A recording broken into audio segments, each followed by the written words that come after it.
He appreciates encouragement. Siyempre, ganahan gyapon na siyang i-encourage. But doesn't need to constantly be encouraged. Munang spiritual man. Ma-appreciate niya, mo siyang bisitahon, niya mo siyang dasigon. Pero dili niya ginahanglan nga perminti mo siyang dasigon.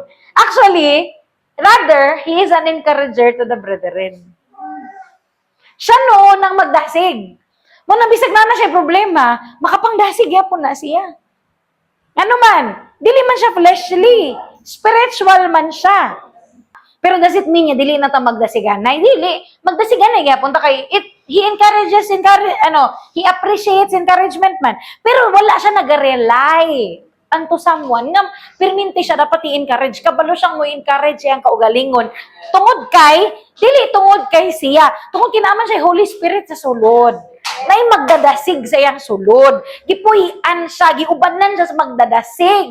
Munang bisag walay mo, dasig niya, dasig siya. Munang bisan pagtamukan ni mo na siya problema, dasig siya. Unya na siya makitan nga kauban niya sa pagpangalagad sa Ginoo, gamay problema, perti ng luyaha, iya pang dasigon. Munang si Paul, na priso, siya ang napriso, siya pa ang nagsulat og pangdasig, ipadala dito sa mga churches. See? Nga naman, because he's a spiritual person.